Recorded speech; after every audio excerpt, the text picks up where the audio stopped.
Thank you, everyone, for braving the rain and the floods across Lower Campus today to get here.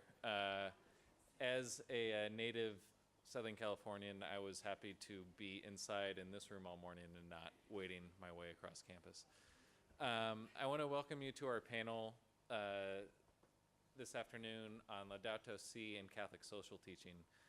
We have a great panel lined up as well as two excellent student respondents. What I'll do is I'll introduce our panel.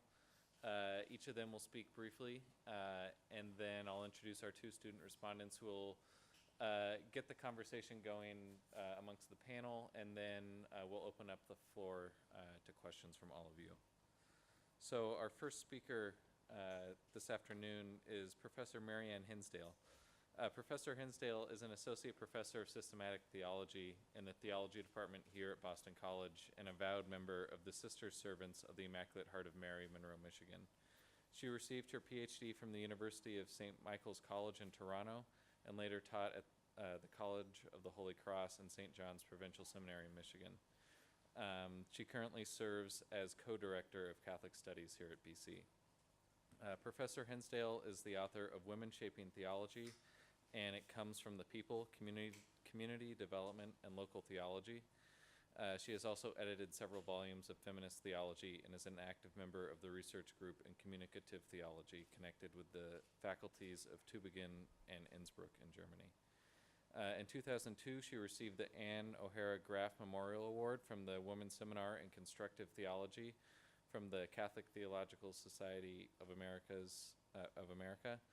and the Best Article Award from the College Theology Society. From 2010 to 2011, she served as president of the Catholic Theological Society of America, the largest professional society of Catholic theologians in the world. Our second speaker will be Professor Kristin Heyer, who is a professor of theological ethics at Boston College. She received her AB in history from Brown University and her PhD in theological ethics from BC in 2003. Professor Heyer taught for 6 years each at Loyola Marymount University, where I had the good fortune of taking a class on Catholic social teaching as an undergrad from Professor Heyer, and Santa Clara prior to returning to BC this fall. Her books include Kinship Across Borders, A Christian Ethic of Immigration, and Prophetic and Public, The Social Witness of U.S. Catholicism, which won the College Theology Society's Best Book Award. She has also published the co-edited volumes Conscious in Catholicism, Rights, Responsibilities, and Institutional Responses, and Catholics and Politics, Dynamic Tensions Between Faith and Power. Her articles have appeared in Theological Studies, the Journal of Catholic Social Thought, the Journal of Peace and Justice Studies, Political Theology, Asian Horizons, and America. She currently serves on the Planning Committee for the Catholic Theological Ethics in the World Church and is an editor for Georgetown University Press's Moral Tradition series. Our third speaker, Dan Misleh, is the founding executive director of Catholic Climate Covenant. The covenant, which began in 2006, supports and complements the climate change work of the U.S. Conference of Catholic Bishops through education, organizing, and advocacy. Prior to founding the covenant, Dan worked for 11 years at the United States Conference of Catholic Bishops as a policy advisor and as the director of diocesan relations for the Department of Justice, Peace, and Human Development. Before that, he worked for 3 years in the Archdiocese of Cincinnati's Social Action Office. He also served 2 years with the Jesuit Volunteer Corps in Alaska, graduated with a degree in business management from Xavier University, and holds a Master of Theology from the Franciscan School of Theology in Berkeley, California. In January 2005, he received the Harry A. Fagan Award from the Roundtable Association of Diocesan Social Action Directors, which honors an individual or individuals who have made unique contributions to the achievement of the Catholic vision of social justice in the national and international community. In June, he won the National Museum of Catholic Art and Libraries Environment, Peace, and Justice Award, and we are glad to welcome him to BC this afternoon. So without further ado, I'll invite Professor Hinsdale to begin.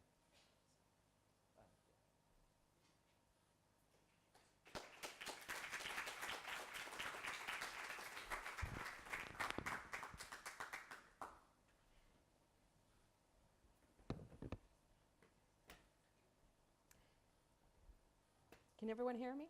Okay, good. Thank you, Kevin, for that really more than adequate introduction. And also thank you all for braving the floodwaters to come here this afternoon. In the planning for our week of events dedicated to Pope Francis's encyclical Laudato Si, we thought it would be good to plan one event particularly oriented to undergraduates and those not familiar with the Catholic tradition.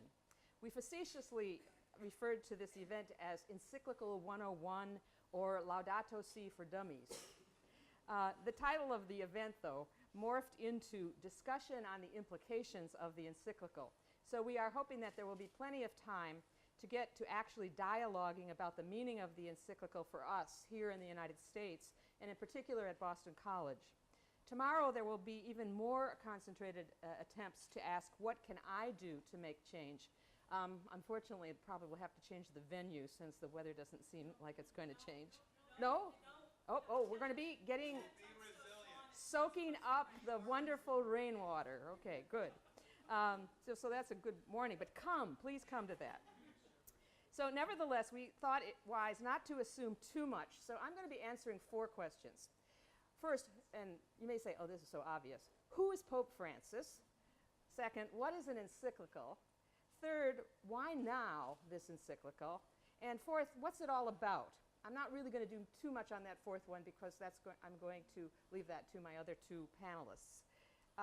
So in case you were assigned by your professor to attend this lecture, I suggest you sit back and listen, because you can always refer to my short video on our Common Home website, which is posted under the Resources tab. I'm not going to be saying the same thing I said there, but in case you don't take good notes, or you can just sit back and listen, what I'm really going to say is pretty much all there. So to the first question, who is Pope Francis? Obviously, you've had to have had your head buried in the sand last week not to have learned something about him, particularly something more about his person from actually seeing him. I know for me, it was his speech in Spanish to the Assembly of the World Assembly of Families, where he really, I think, showed us who he was in terms of his compassion and his really heartfelt identification, particularly with families. However, let me say a few things that I think are unique, including some things that the Pope himself has emphasized both by word and gesture. Each of these points really deserve a separate talk. First, he's an Argentinian, the eldest of 5 children born to Italian immigrant parents. Second, he's a Jesuit, a son of St. Ignatius, and as he told Anthony Spadaro in an interview soon after he became Pope, Ignatian's spirituality of discernment is the key to his decision-making process. I think that is just enormously important. Third, he became the 266th chief shepherd of the Catholic Church on March 13th, 2013, succeeding Pope Benedict XVI, who had resigned.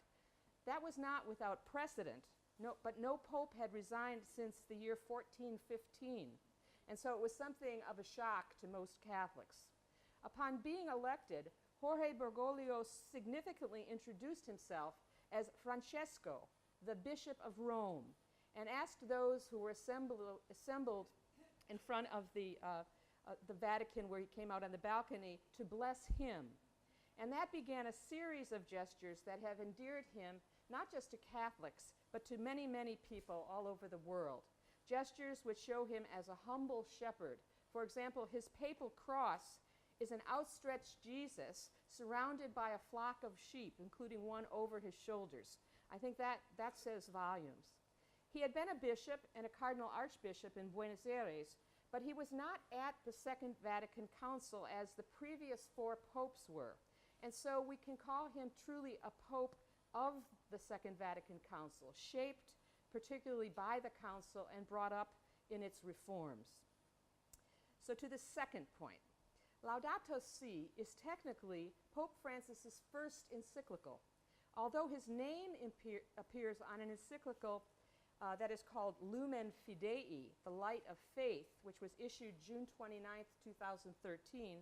That was really a matter of completing an encyclical that Pope Benedict had begun. He is also the author of The Joy of the Gospel, which was issued on November 24th, 2013, which in Vaticanese is not an encyclical, but an apostolic exhortation. And that's the kind of concluding document that a pope usually writes after a synod has taken place. So Evangelii Gaudium, the joy of the gospel, thus summed up the synod on evangelization, but it carried with it the clear stamp of Pope Francis. So, what is an encyclical? An encyclical is the ordinary mode of teaching office of someone who occupies the papacy.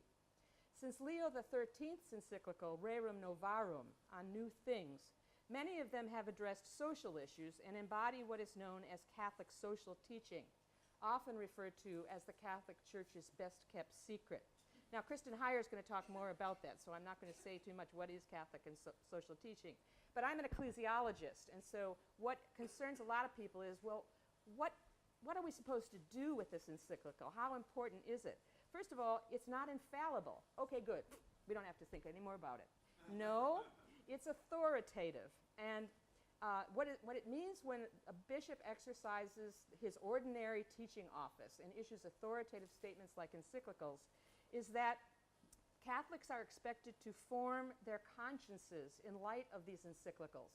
Then they must act according to their informed conscience. And it can be, and I think Kristin's going to say something about conscience, maybe not, that they may still find themselves, even in response to knowing what the church teaches and why it teaches, although sometimes that gets dropped off, they may in fact act on an erroneous conscience. In fact, they must act on their conscience. This is something that is not often stressed in Catholic moral teaching. In the past, encyclicals were addressed primarily to Catholics.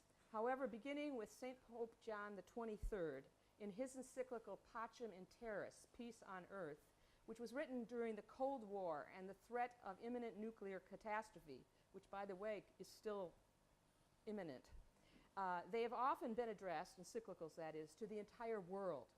And Laudato Si then belongs to this category. I like to think of it as a global examination of conscience regarding what we humans on planet Earth are doing to our common home and what we need to do about that. The third point is why now? I think it's obvious from a reading of the encyclical that in the last 200 years in particular, we have hurt and mistreated our common home, this planet. And so the Pope is exercising his role as leader of the Universal Catholic Church to call our attention to this fact.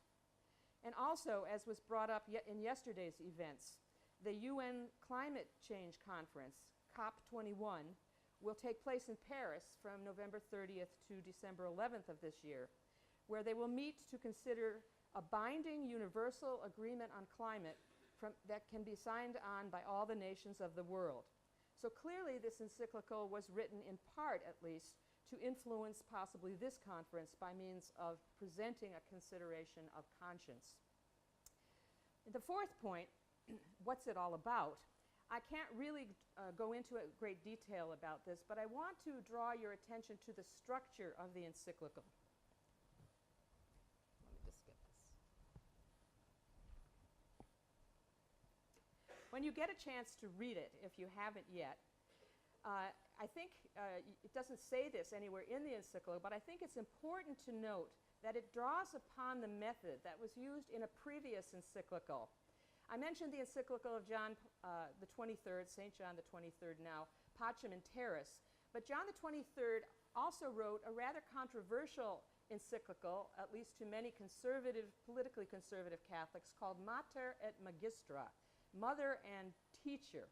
And the method of that encyclical, which was devoted to explaining why it's the Church's business to bring faith into the public square, was adapted from the social reflection process of reading the signs of the times that was utilized by Belgian Cardinal Joseph Cardijn. He was active in what was known as the Catholic Action Movement in the mid-20th century.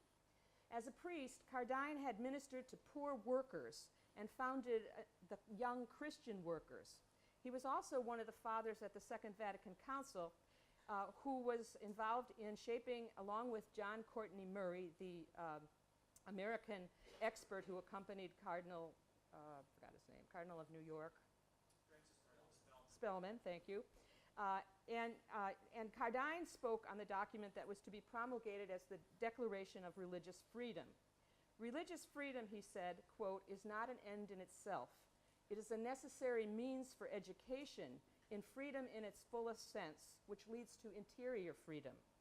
And I further quote from the document itself, "This interior freedom, even if it exists in germ, is a natural gift in every human creature. It requires a long education, which can be summarized in 3 words: see, judge, and act." So when you get a chance to read the Encyclical, you will note that the first 2 chapters are really devoted to seeing the situation that we find ourselves in. It's a kind of an analysis, and you'll find in those 2 you'll find there is where we also, the Pope brings in the scientific data to support the need to discern what is happening now. The next 4 chapters are involved with judgment. Here too, he draws upon lots of different sources, both in the Catholic Church's doctrinal tradition, but also from science and politics. And the last 2 chapters are concerned with action, concrete action, with things like reducing our carbon footprint, but also an action that involves a spiritual conversion to really seeing this crisis with different eyes, and therefore acting basically on our consciences. So those are my 4 points that I wanted to kind of give by way of introduction, and I will now move over to my colleague, Kristin Heyer. Thank you.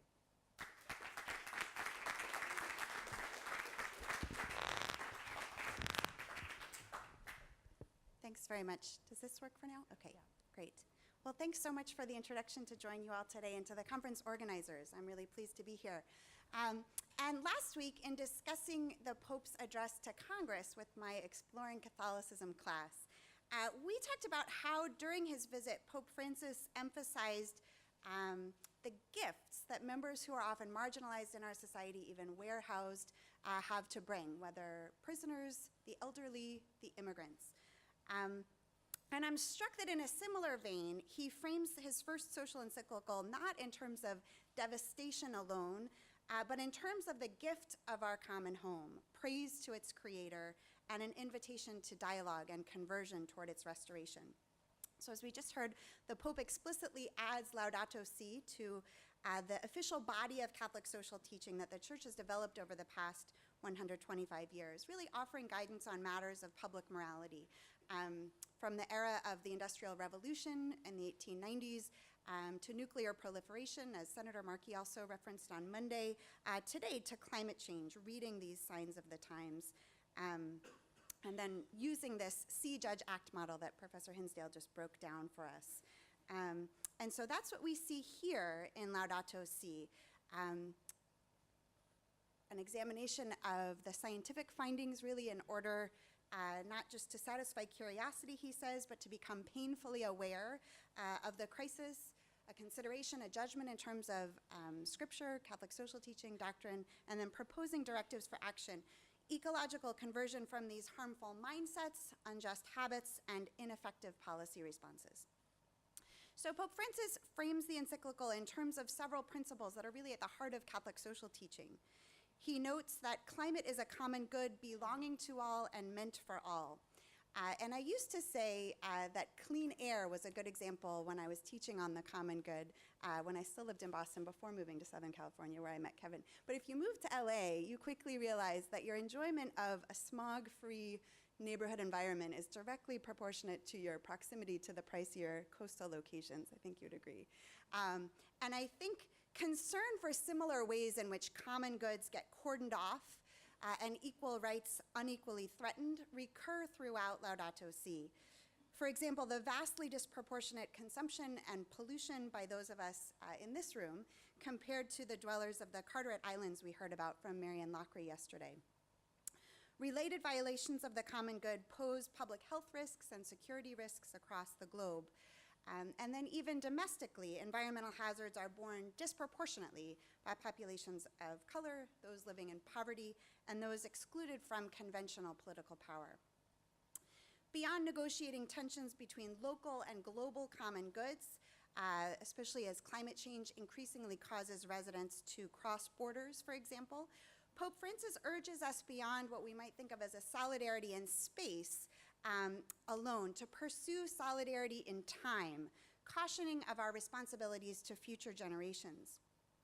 He frames intergenerational solidarity as a basic question of justice, given we've only inherited a planet on loan to us.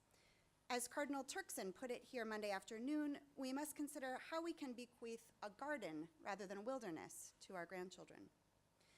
These robust applications of the common good and solidarity, together with a social mortgage on private property, reflect the interconnected approach employed throughout this encyclical and really demanded by the present ecological crisis. So care for creation demands combating poverty and exclusion.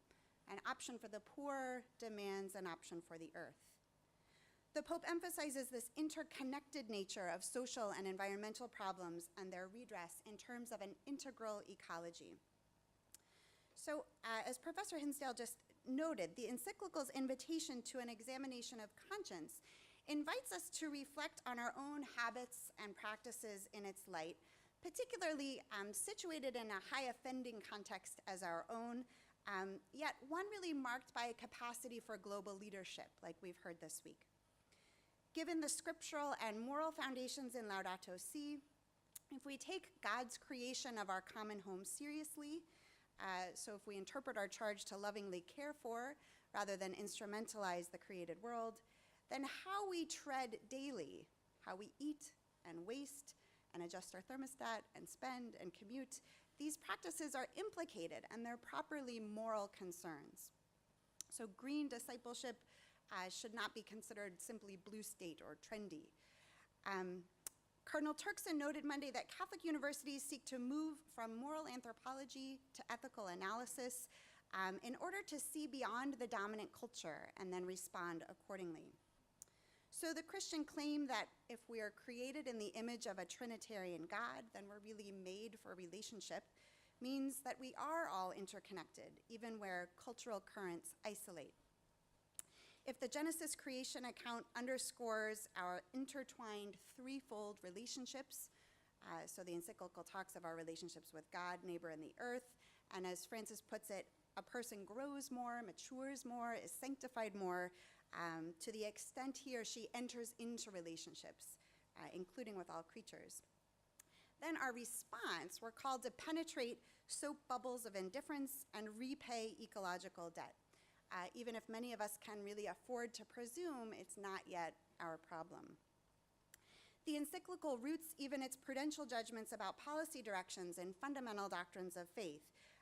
So I would agree, believers' posture should be prayerful consideration as they inform their conscience.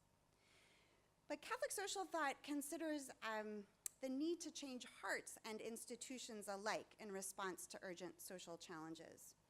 So in this case, the encyclical recommends not only warranted policy changes, but also calls for a profound interior conversion, highlighting entrenched barriers to encountering the poor and the earth with compassion and justice. Throughout his papacy, Francis has attuned our focus to structures and attitudes that harm people and the planet alike. We can think of the throwaway culture. He underscores not just personal choices or policy failures, but really pervasive mindsets that blind and harm. And here in Laudato Si, he speaks of a technocratic paradigm in this regard. Whereas I think we can continue to dialogue about valuable roles for technology and responding to the crises at hand, the Pope's relevant concern here is that a paradigm focused on either technology or short-term profit or efficiency as ends in and of themselves can condition lifestyles and shape social possibilities along the lines dictated by the interests of certain powerful groups. Hence, the encyclical spiritually challenges readers to attend to our formation by disvalues, or if you like, idolatries, whether an anesthetizing consumerism, or as he calls it, a cheerful recklessness. And the ways in which these really shape our loyalties, they frame our questions, they inform our votes. So his call here is for a far-reaching ecological conversion from these operative mindsets that inhibit integral ecology and inhibit moral growth. Just as faith is a key component of public life, sin is not a private transaction on this score. For various levels of social sin intersect in complex manners. pervasive internalized ideologies can make us susceptible to myths, and then those operative understandings can influence our actions or our inaction. And when bias tends to skew our values, it can become more difficult to choose authentic values over those that predominate in society. So these intersections, especially with respect to the global economy, have been of particular concern to Pope Francis. He has warned our economy of exclusion kills, and challenges not only the reductive market ethos that dominates some of our economic policies, but also its desensitizing effects. That's really a concern we see here too. So his Lenten message this year in 2015, he called for people to become islands of mercy in a sea of indifference, really signaling how we have to reach beyond just meeting needs or crafting policies, but really healing these, what I'm calling social sin. So countering unjust environmental practices and the lack of political will to reverse them, he insists is going to take interrogating these deeper totalizing worldviews that legitimate them. But to conclude, as I signaled at the outset, however, the first and last words in this encyclical are not of sin or doomsday, but really of hope in humans' capacity to enact change. Throughout the encyclical, whereas the Pope is unflinching in his criticism of these harmful mindsets or actions, the tone really remains one of hope, praise, and I would add humility. Many have noted the consultative nature of the document and its calls for widely inclusive dialogue. I think it strikes notes of humility also where it acknowledges that the Christian community has sometimes de-emphasized the value of the material or dangerously misinterpreted Genesis accounts regarding dominion. When Laudato Si lays out the virtues needed to reverse these harmful trends, one can't help but think of the Pope's own kind of lived example embodying these virtues of simplicity, sobriety, capacities for wonder and care. Yet whereas he admits some of these were not favorably regarded in the last century, bit of an understatement, he clearly articulates this sense that authentic humanity, humanity that's able to contemplate beauty and overcome reductionism and division, is dwelling among us unnoticed. He uses this powerful image of a mist seeping under a closed door gently. So if the response to his visits to the US are any indication, his summons to these critical ecological virtues may be met with renewed receptivity. For Laudato Si presents invitations not only to dialogue and ascetic practices, we can think of carbon fasting, but also to actual rather than virtual relationships. Sabbath rest, I think sabbatical language probably resonates on a college campus. Or soaking up Sunday's supermoon in person rather than only experiencing it virtually via enhanced Instagram images alone. At the end of the day, the encyclical's critiques of human causes of our environmental and economic peril are prophetic and urgent, but equally apparent is its genuine hope in our capacity to make a massive coordinated change, converting at policy and personal levels alike. And I just add that yours is the generation well poised to lead the way. Thanks.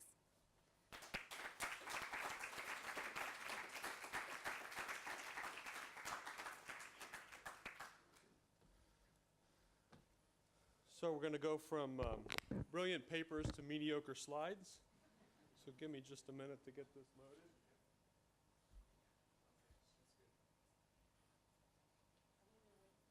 No, I don't think so. We don't need all that.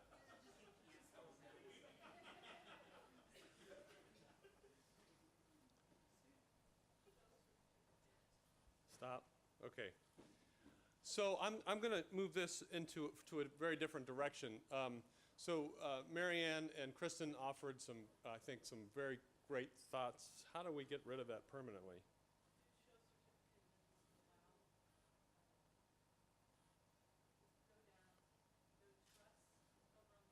Mm-hmm.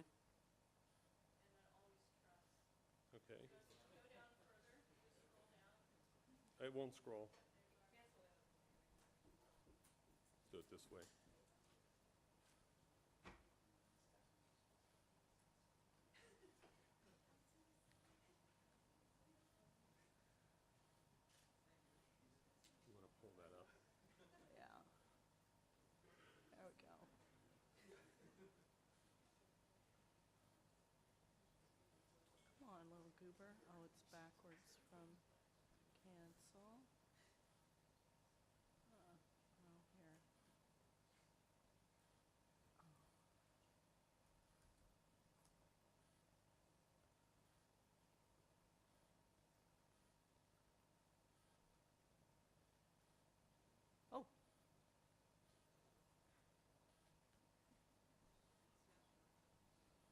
Yeah, give it a second, I think.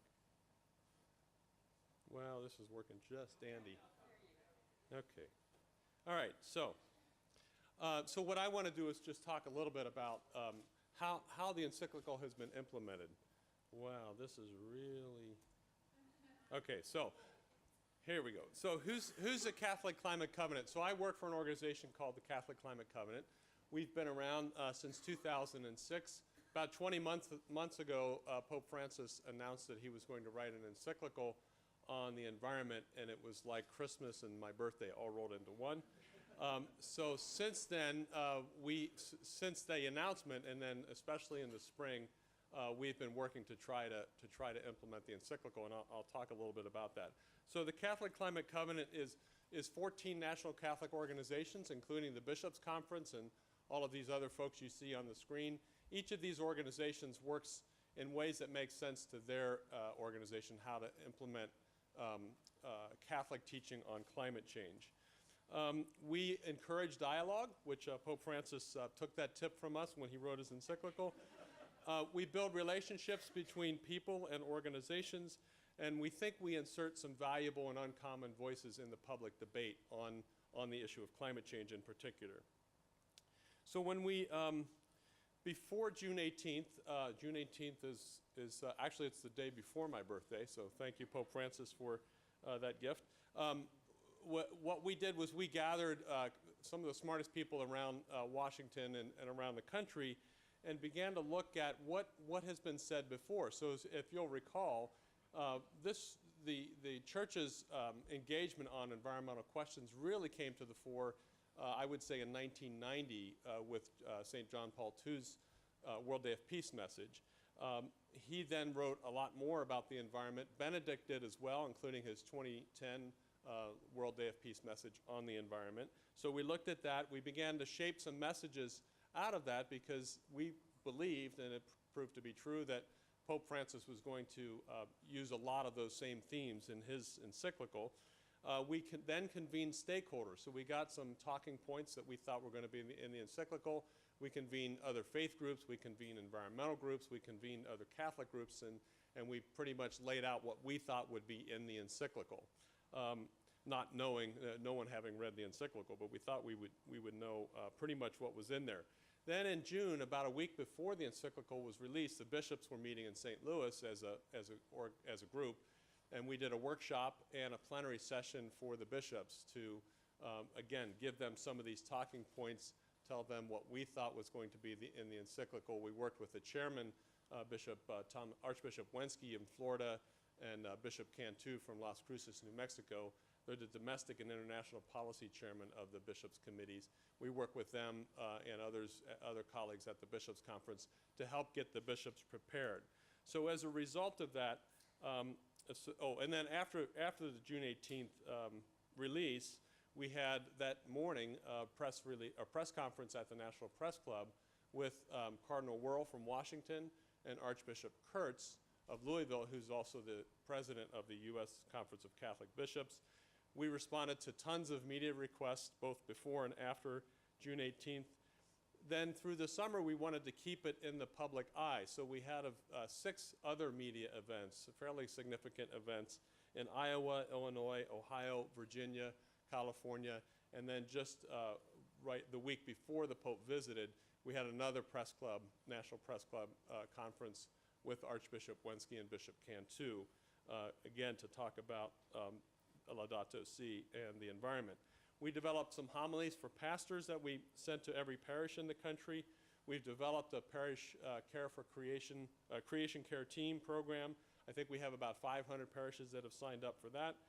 We developed a toolkit for implementing Laudato Si with Interfaith Power and Light based in San Francisco. That's also on our website. And then we've worked with a lot of our partners. Catholic Relief Services has some tremendous resources on Laudato Si. Implementation resources. The Bishops' Conference does as well. The National Federation for Catholic Youth Ministry is developing resources, and frankly, we can't keep up because there's so much going on.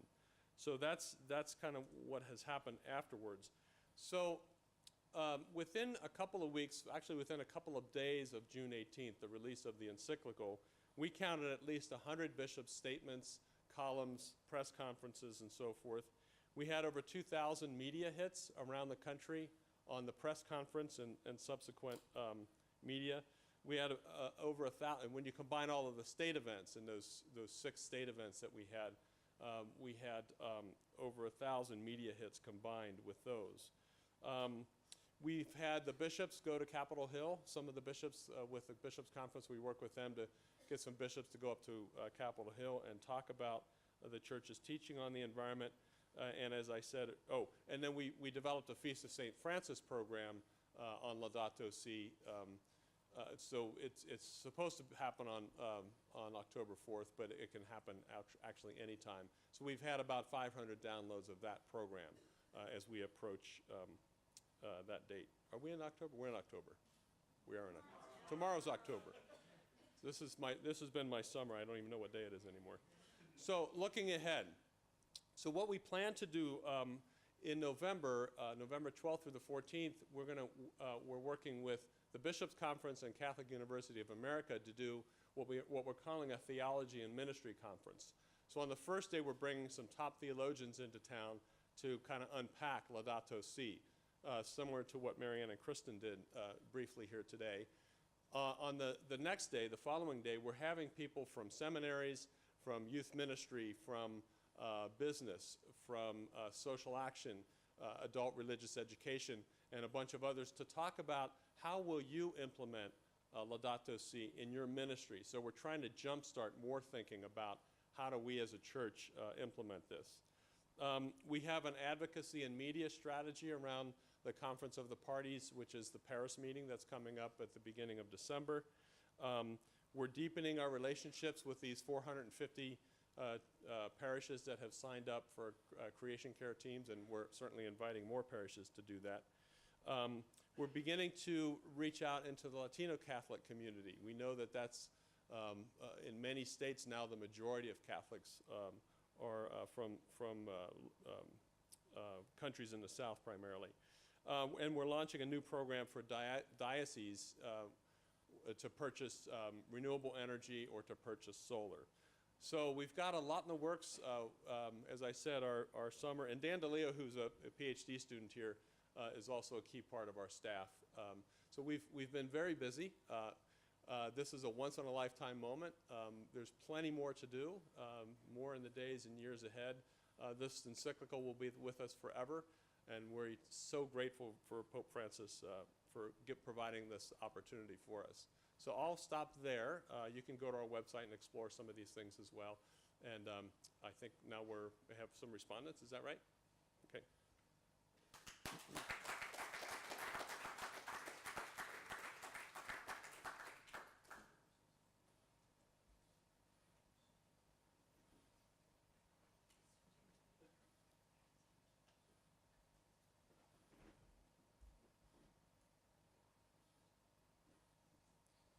Thank you to all 3 of our speakers. I now want to introduce our 2 student respondents. The first is Kristin Marino, a senior here at BC studying political science and geological sciences. She is currently the managing editor of The Gavel, the progressive student voice of Boston College, and also serves as a discussion leader for a freshman core course entitled Global Implications of Climate Change. She spent this summer as a climate adaptation intern for the National Park Service and is from West Hartford, Connecticut. Our second respondent is William Musarian.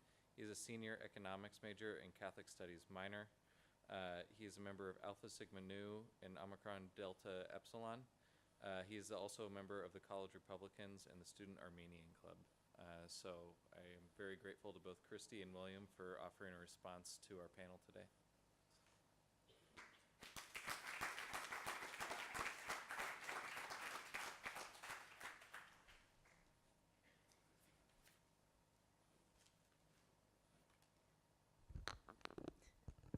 Thank you, Kevin, for that introduction, and thank you all for sticking around, given the delay to hear William and I speak. Since the release of Laudato Si this summer, coverage and commentary in our national media here in America and polling data would suggest that the encyclical had little impact. The measure of this has typically been the ability of Pope Francis to convince conservative Catholics in America that climate change is indeed an imminent global issue. This, I believe, does little justice to the full weight and purpose of this encyclical. If we think of this encyclical solely on climate change, solely as a device to change the minds of those that some of us think needs the most changing, surely we will be disappointed. But if we take this encyclical as a reframing of truly foundational principles of Catholic social teaching, as a reaffirmation of how we must treat one another as members of this common home, as a reminder of the delicate relationships we must nurture between this earth, God, and one another, and a call to build bridges instead of barriers, we see that the true impact lies within our hands. What Laudato Si most urgently calls us to do is dialogue. Just Monday at our Kinesis lecture, we heard Cardinal Peter Turkson tell us that dialogue, and only dialogue, will create lasting impacts in the hearts and minds of those complacent on the cry of the earth. In church or at the dinner table, here in residence halls and in executive board meetings, the conversation itself has to occur for any progress to be made. I count myself fortunate in my role as a discussion leader for global implications of climate change, a new course that is part of the Core Renewal program co-taught by Professors Tara and Brian Garreau. Here we directly apply learning through discussion, allowing students to academically, spiritually, and critically reflect upon the complex issue that is global climate change. The discussions we enter into are guided but informal, with the hope that students walk away with the tools to dialogue in a respectful, meaningful manner with their peers, family, and friends, while they continued their studies at Boston College and long afterwards. Regardless of our faith and ideological beliefs, this renewed focus on learning from one another as brothers and sisters, sharing in the spoils of God's creation, can most readily be applied to the types of sweeping changes we recognize are needed to stay off the projected devastation resulting from anthropogenic influences on the climate. This encyclical serves as a reminder that discussions about climate change should not be sequestered to the classroom or be bogged down in political punditry. For a true solution to climate change, we must enter into conversations from all disciplines, from all global perspectives, bearing in mind that as creatures made in God's image dependent upon his creation, respect for one another and for all beings is absolute and paramount. The call for a new humanism, a new understanding of the human person, and a corresponding moral framework within which a dialogue on climate change must occur gives us, as individuals and collective members of this earth, full autonomy to make of this encyclical what we may. Thank you.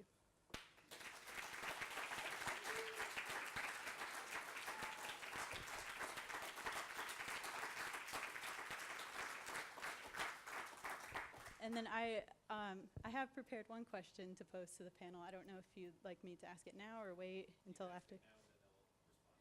Okay, that's no problem. So I feel as though I personally would be remiss in not asking about the role of youth in this particular encyclical, given the fact that I have a captive audience with my own students here today.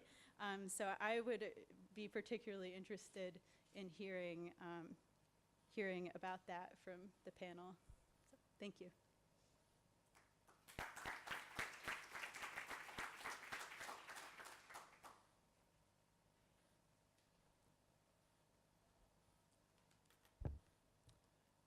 Thank you, Kevin, for your introduction and for having me here today. You know, it's kind of funny. I've always hated public speaking. So right before I came up, I took off my long-distance glasses, so it's less intimidating. Yeah. So I didn't really prepare a script. I prepared a few talking points just from my personal experience.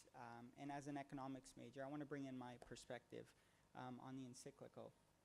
So I'm just going to split it up into what I see as the problems we face and also the solutions, potential solutions. So first of all, a few points. First of all, I think, you know, as human beings, we always look for immediate use and gratification. We're very myopic, short-sighted. We don't look for long-term consequences.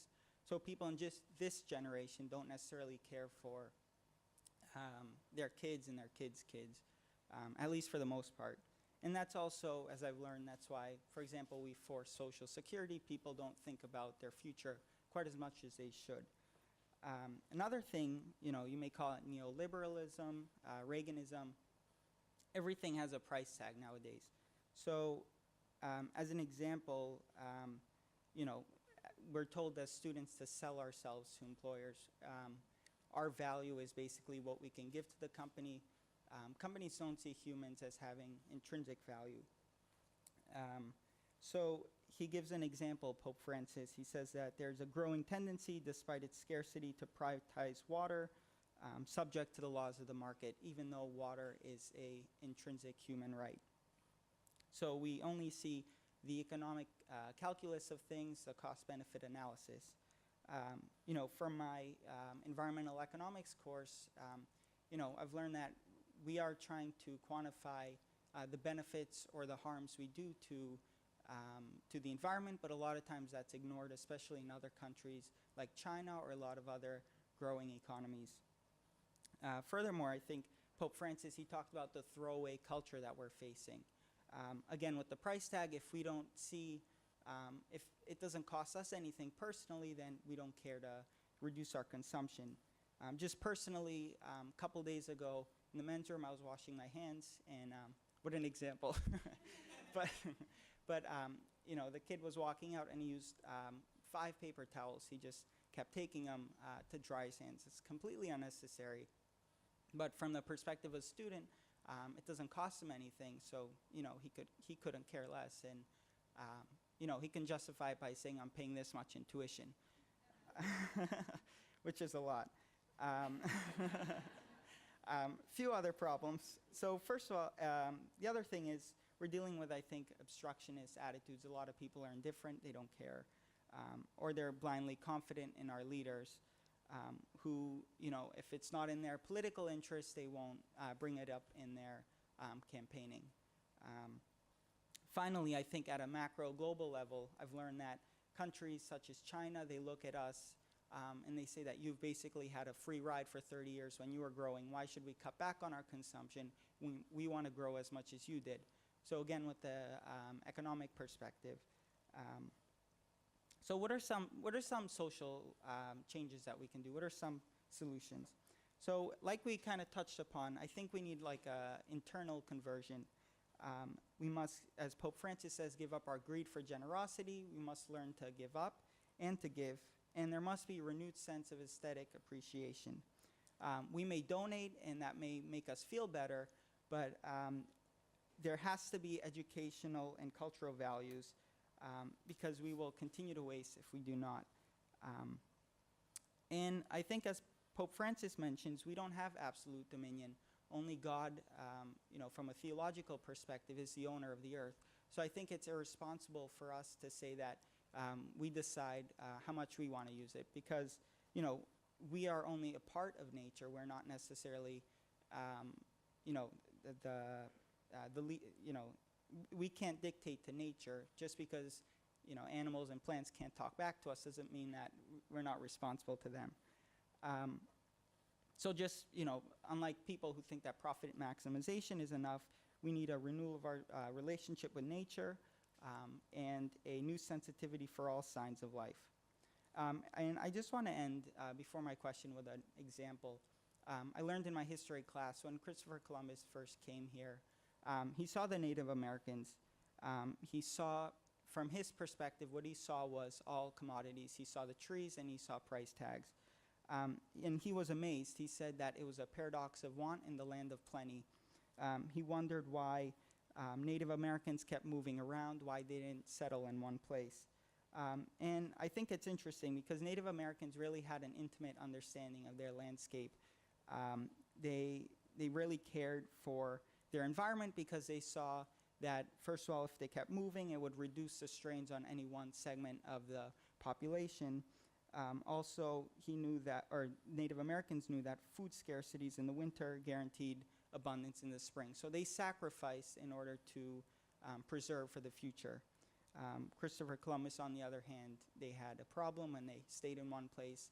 they kept consuming and used up all their natural resources. So I think, again, there's a need for internal conversion because like that kid in the, with the paper towel example earlier, if he cares in his conscience at all about the environment, less about the price tag, it's more he'll care to reduce waste rather than, save money. So I do have a question. So Pope, this is for Mr. Misleh. Sorry. Pope Francis talks about technology a lot, and he says that new forms of media shield us from direct contact with the pain, the fears and joys of others, and truly personal experiences. And we're often inside a lot. We don't spend as much time outdoors. I was just wondering how you think that affects our relationship with nature, how media kind of desensitizes us from nature and our relationships with nature.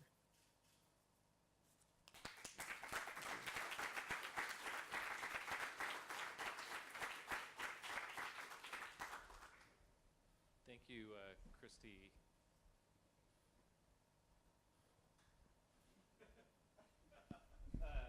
Thank you, Kristy, and William.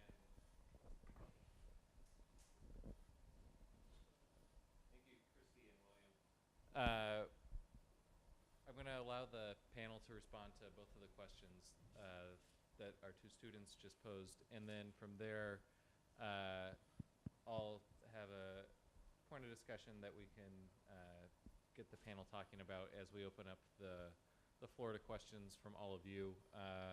We were originally scheduled to go till 1:30. Since we got a late start due to the weather, we can go a little bit over. We have the space.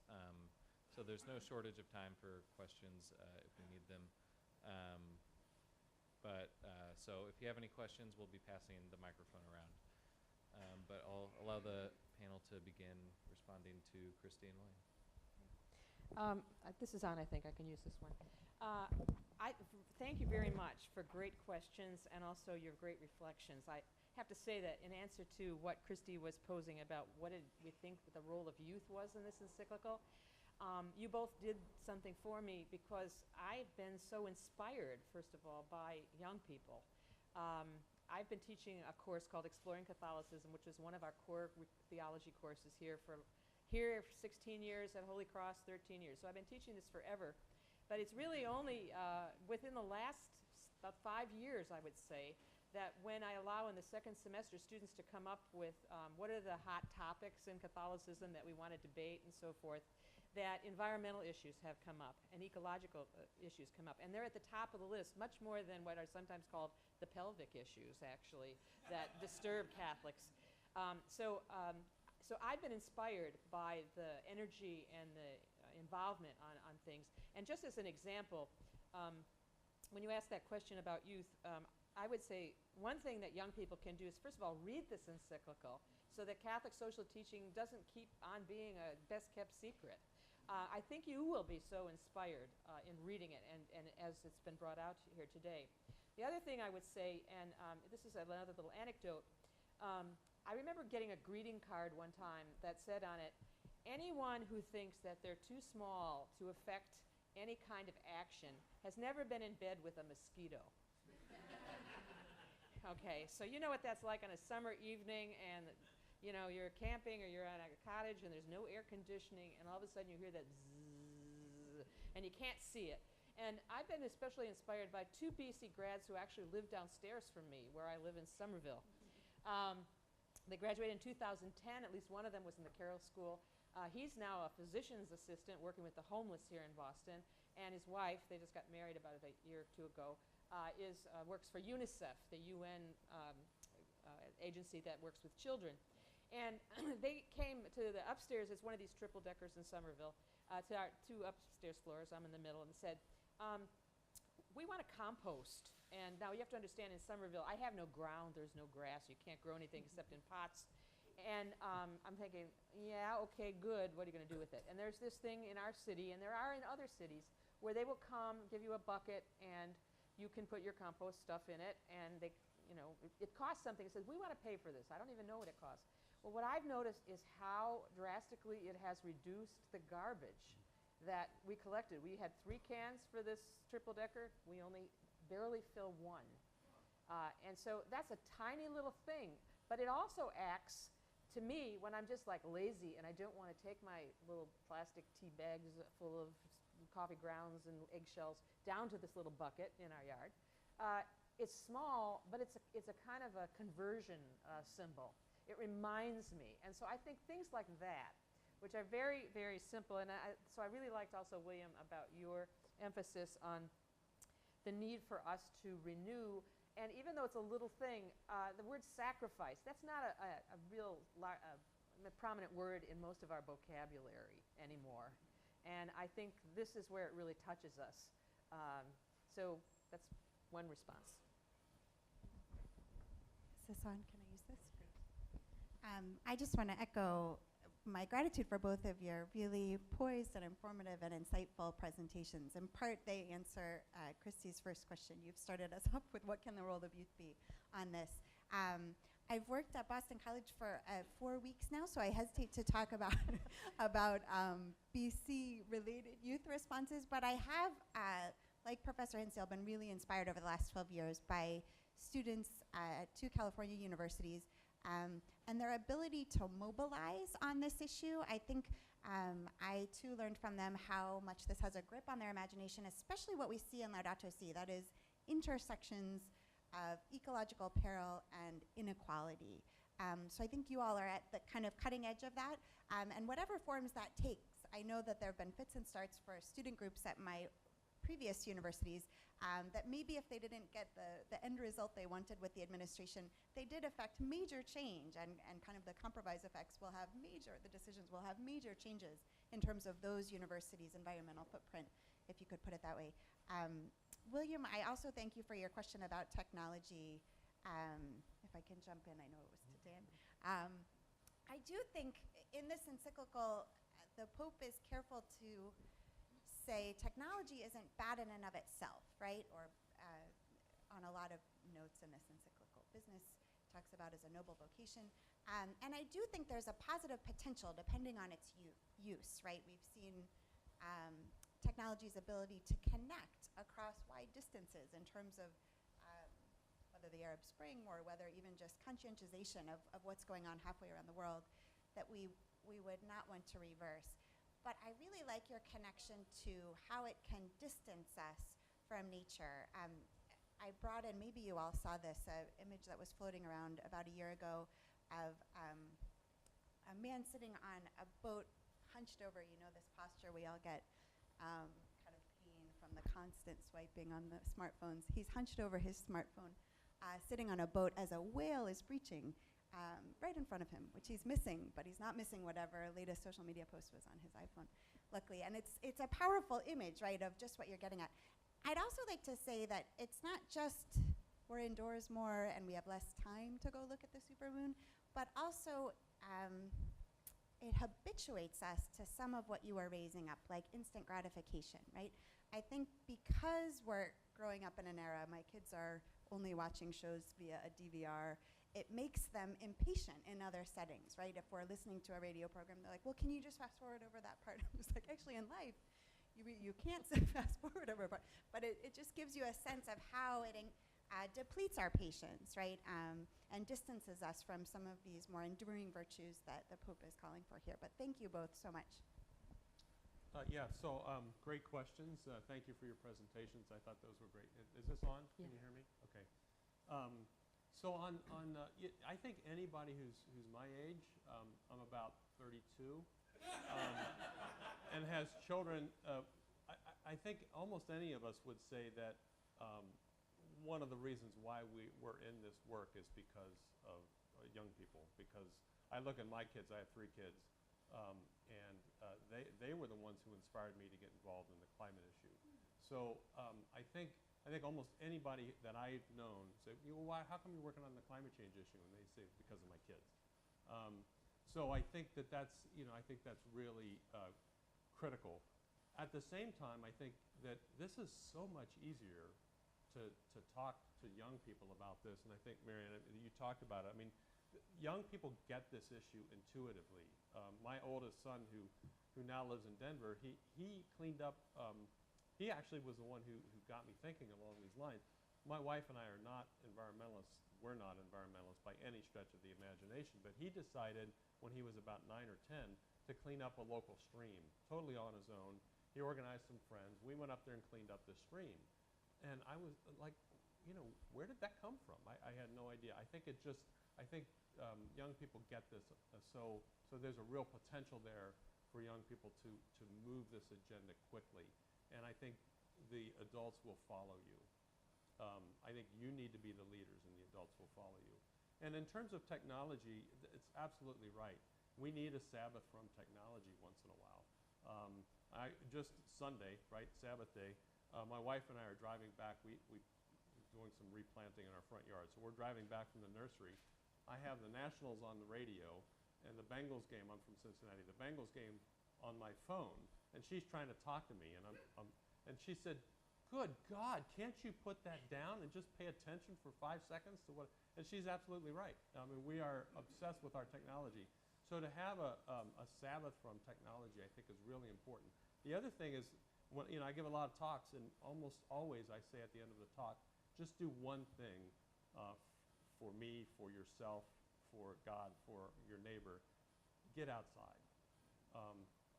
Turn the TV off, shut the computer off, leave the cell phone at home, and go outside and just look around, whether it's in your backyard or in the urban sprawl of Boston or New York or whatever. There's always something to see in nature outside, and I think it's really important that we spend time outdoors, walk through flood waters or whatever. Thank you. Just one initial question from me before we open it up to the floor to continue the conversation. I think all three of you mentioned how dialogue is a central part of this encyclical, and it was in its preparation, and you can see that as it's being published. And I'm wondering if each of you can speak a little bit related to what you addressed. So, Professor Hinsdale, how dialogue is really characteristic of Pope Francis's leadership, or how he can better be in dialogue with members of the church or members of the wider world to model what he was trying to talk about in terms of the dialogue that's needed to affect climate policy. In terms of the dialogue that's needed to affect climate policy. And Professor Heyer, if you could talk about how dialogue is a part of the Catholic social thought tradition, or how this encyclical might further its insistence on dialogue. And Mr. Misleh, if you could address how the Catholic Climate Covenant dialogues with those communities that are most vulnerable in terms of climate disruption. Well, to begin with, I think we all have to remember that dialogue is dangerous.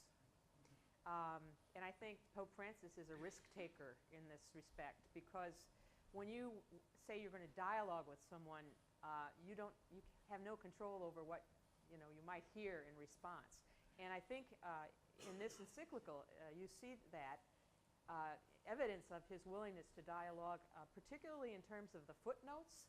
So like I'm always telling my students, don't just read that article, make sure you read the footnotes. And here, at least in the version I have, the footnotes are at the bottom of the page, which is really nice. You don't have to go back and then look for them. He cites, now this was already said by Cardinal Turkson when we began this week, other conferences of bishops, which is a sign of collegiality, which we haven't seen a lot of actually in the last couple papacies.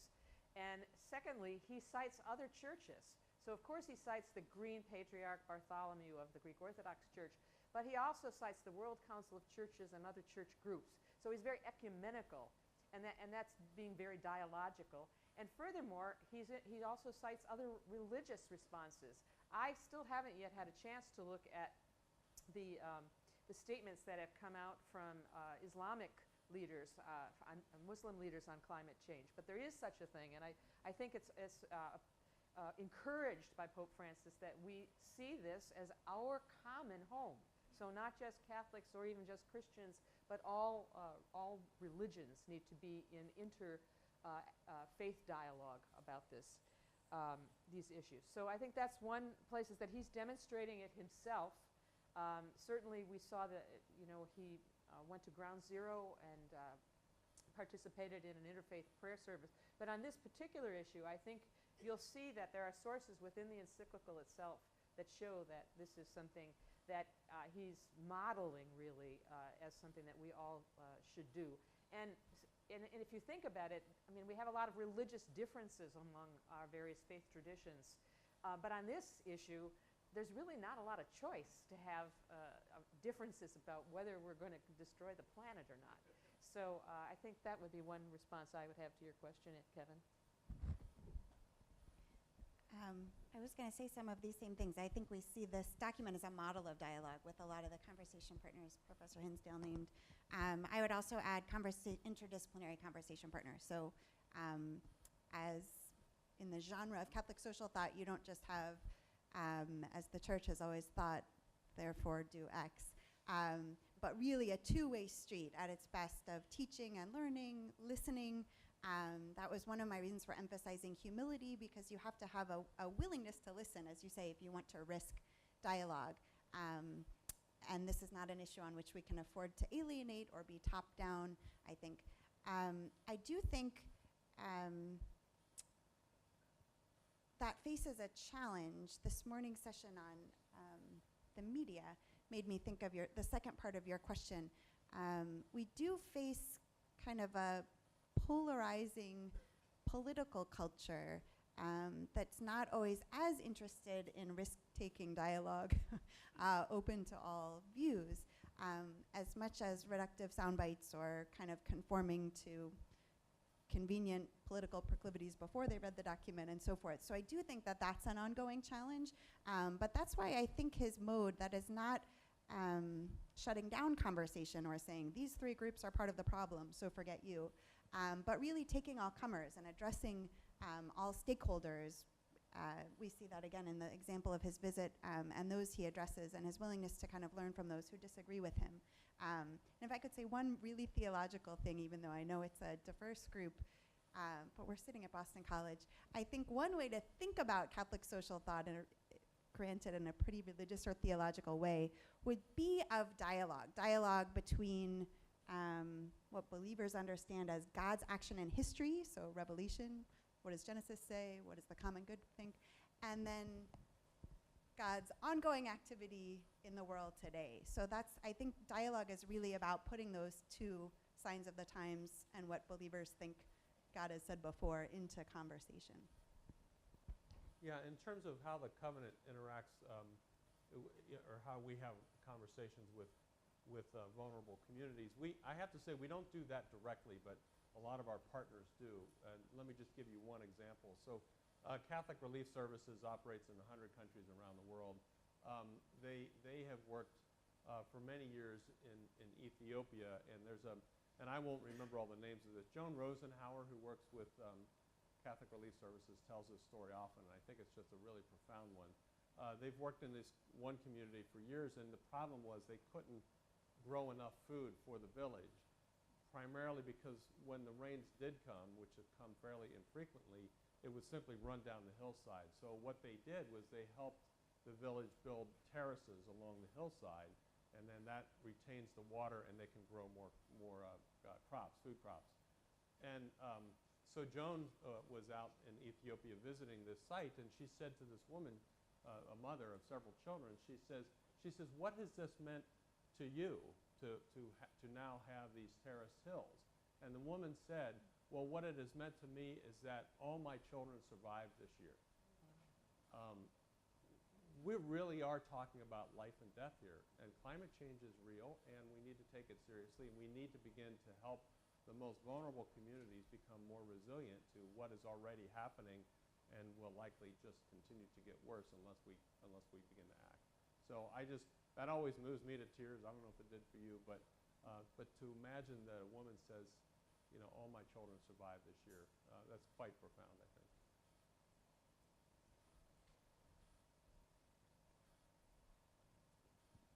We're now ready to open up the questions to the floor. Back there.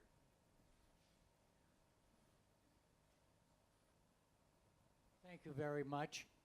I have not read Laudato Si, so all of you wonderful people on the panel have tremendous experience, and you're doing quite well. I'm a member of the Boston College class of 1952, and I'm very delighted to be here with you. I have sort of a two-pronged question for the panel. The first one is, sir, how are you getting any responses from the parishes that you've sent messages to around the country? I live, for example, in a little parish on the North Fork of Long Island. I haven't heard too much from our pastor yet on Laudato Si and controlling the climate. I'd sort of be interested in that. The second thought that I have to share with you is that having spent my entire life in the financial services industry, I'm curious as to how the money is going to come from countries around the world. For example, I'm assuming that China probably has a tremendous amount of dust and dirt in the air, which are contributing to a very serious deficiency in our climate living. I assume the United States has. It appears to me that the United States might be working a little bit more than other countries. And just taking it one step further, if I may, how are poorer countries going to adopt to this? How countries that, for example, have criminal leadership and graft, are they going to be able to come up with enough money and enough leadership to help Pope Francis and people like yourself and ourselves having a better place in which to live? Thank you, sir. Okay. On the responses from parishes, it's uneven. I'd love to say that every pastor has preached on this so far. We know that's not true. We get this question a lot, at least when I'm out and about giving these talks. And what I also find out, and I'm certainly not saying this is the case with you, sir, but what I often find out is people who are asking those questions have no relationship with their pastor or their bishop, and so they, why don't you get the bishops to do this? And my response is always, well, what's your relationship like with your bishop? And could you help with that? So I think it's going to be imperative for all of us to raise these issues to our pastors and ask them to begin to talk about this and to give them the tools from our website, from the bishops' conference, from wherever you can find them, to help them feel more comfortable talking about this. We know that the climate issue anyway still has a lot of political overtones to it. The previous popes and Pope Francis all recognized that you can't, and it was mentioned a couple times at least in this conference, you can't simply give countries a bucket of money and hope for the best, because there is an awful lot of corruption and all of that. So that is not an easy question to answer. I think it's much more effective to go through non-governmental organizations like Catholic Relief Services and some of the other relief and development agencies to help communities like the one in Ethiopia become more resilient. But the United States has a long way to go in this. I just find it incredibly interesting that in the last week that China announces, which is an economic power that's fairly centralized, is a communist government, or supposedly communist government, decides to adopt a capitalistic cap-and-trade program. And in the United States, we have a president who's forcing, by fiat, climate initiatives outside of the debate in Congress and outside of a capitalistic system where he's simply regulating things. So there's some juxtaposition there that seems a little funky to me. Anyway, so I think obviously we have a long way to go. China has a long way to go. But I'm very hopeful because I do see a lot of steps being taken internationally. I think there's great hopes for Paris that this next round of negotiations will provide something fruitful. I think the moral message that the Pope has offered is hopefully going to drive some of that and allow those negotiators, or force those negotiators, to think a little bit more deeply about the least developed countries and their needs as we move forward.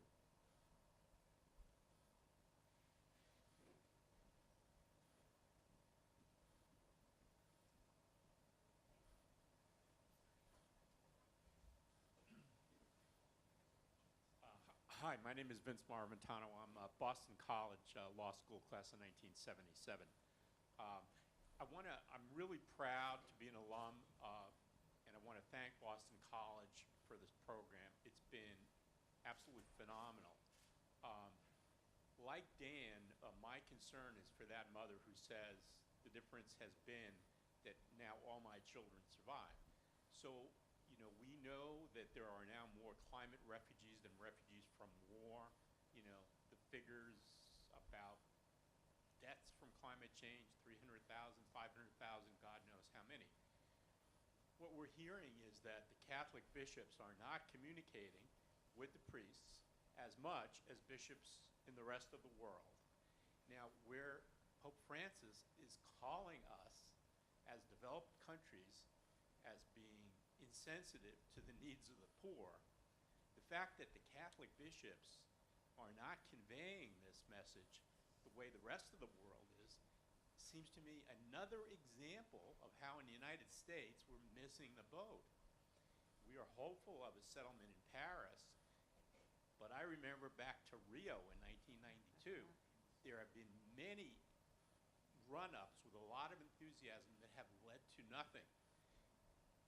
And Dan, you know, your example about China and the United States, I think the answer is capitalism in this country is the roadblock, and this needs to be a grassroots movement. How can the academy or other organizations mobilize the bishops or the parishioners to push the bishops to push this high up on the agenda? Because if we don't reach an agreement in Paris, it's conceivably the end of the story.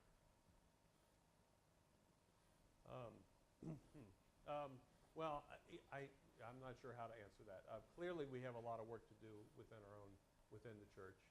We have an awful lot of education to do among parishioners. And I think a lot of bishops will begin to move once they hear it from below. I think that's what you're saying. We need this groundswell of grassroots support.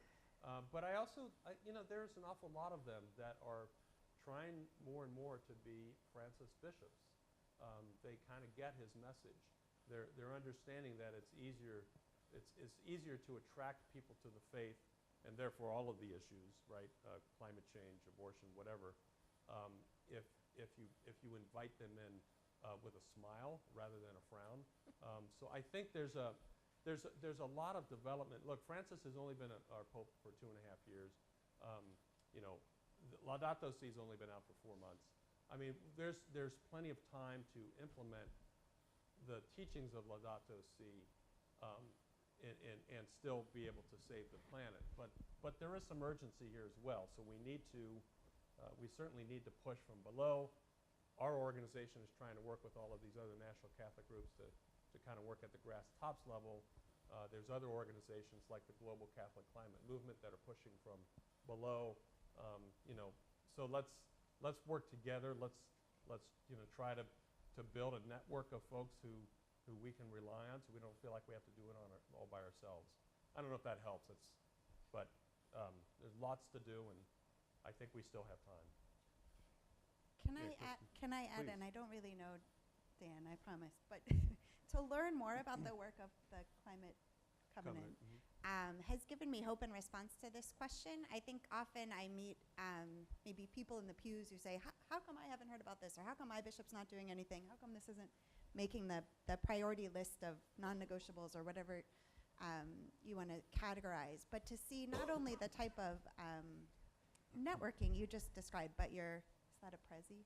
Your Prezi had screens to show that this is a group doing concrete organizing work, and even homily helps, I think has just been empowering to me, not as an academic, but as a Catholic, thinking, you know, we don't have to wait around and say, is my particular bishop assigned to my particular diocese going to be on board, but rather be empowered to work in these really concrete ways to bring these issues to the fore and be church. And I would just add that it's hard to imagine a scenario where we have more wind in our sails than with what Pope Francis has called us to. So I think we should all feel emboldened, empowered to go forth and spread this message of care for creation and care for the poor. I just think we've got what we need now, folks, and let's just go at it. time. So I'd like to sort of piggyback on my two fellow alums and the same issue. Is this working? We can hear you. Okay. And that is, I'm a proud alum of BC and had Sisters of the Immaculate Heart of Mary in grammar school and the Jesuits in high school and Oh my college. You didn't tell A me lot of that good things earlier. as a result of that. And this last set of issues, to me, is a huge one, particularly implications for being a Catholic, particularly one who wants to go to Mass on any kind of regular basis. And that is here in the city, the Archdiocese of Boston, the average Mass attendance for regular Massgoers is all the way down to 16%.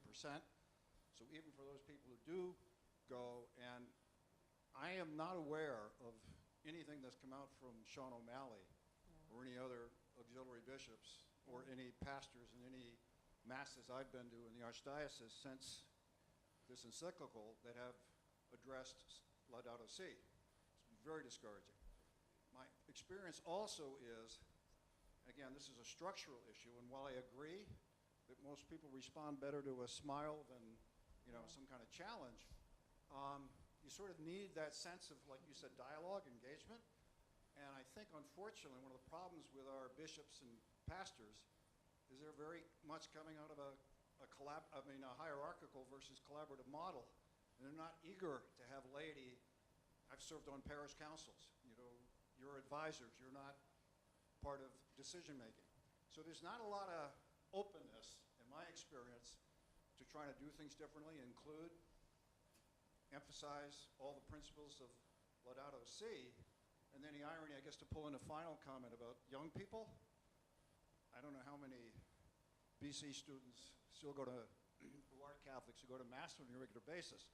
But I have a daughter who graduated from here and another child who grew up Catholics and got so turned off by the sexual abuse scandal and the hierarchy and Benedict's principles that they don't see the Catholic Church as being a place that, you know, that they can sort of see as a touchstone for their making their moral decisions. And I think Francis is a breath of fresh air.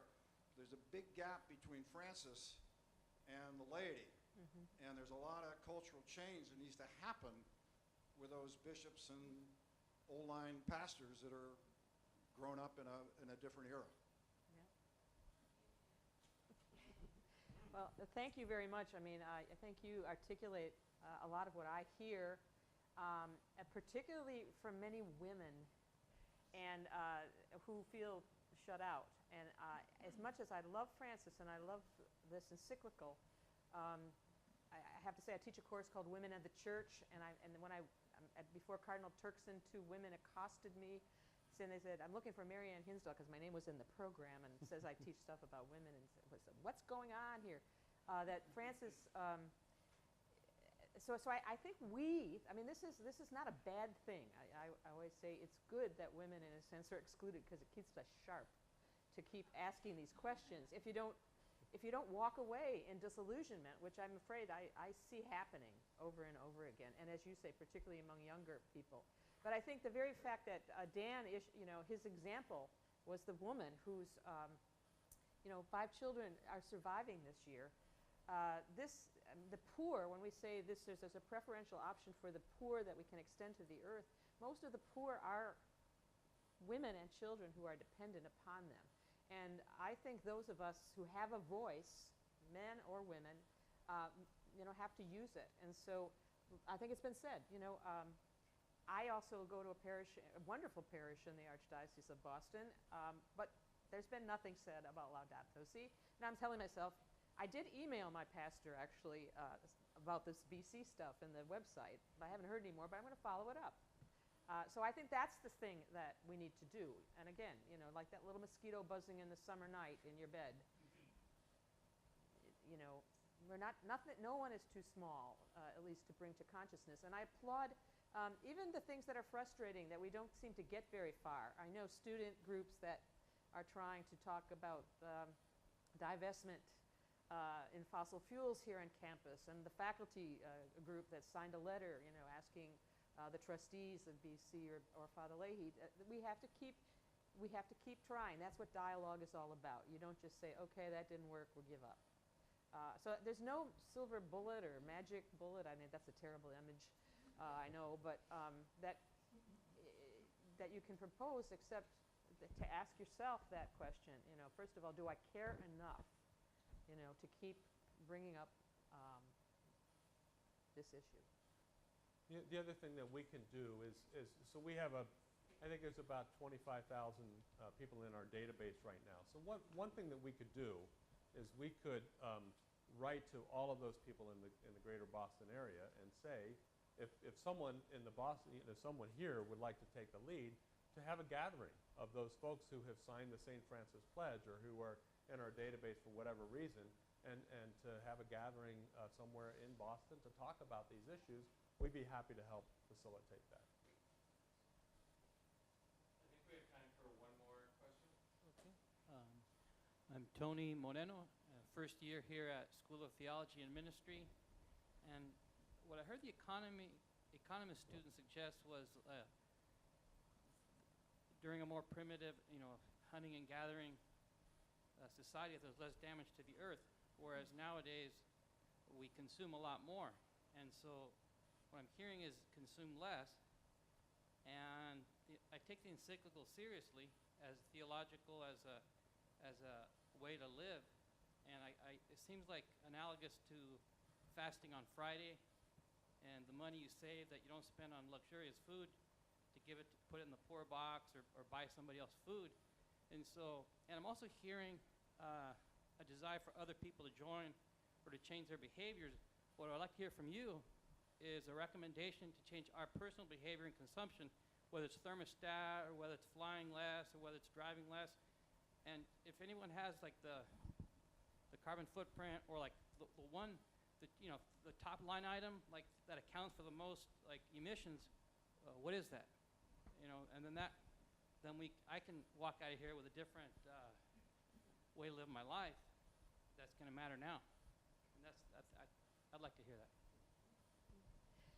Well, I don't have the answer to that, but this is what you're pointing to is the real necessary dialogue between science and faith or religious groups, because that's where we need to get those answers from. And that's just one concrete thing. But I know that my own religious community, in our little common groups, what we've pledged ourselves to do this year, and there are ways in which you can analyze, your carbon footprint. There's guidelines out there. I don't have access to that, but I know there are such things, and maybe you could.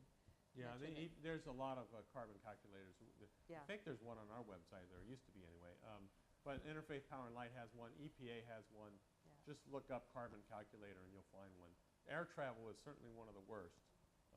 So I'll be thinking about that when I fly home tomorrow. So that is certainly a big one.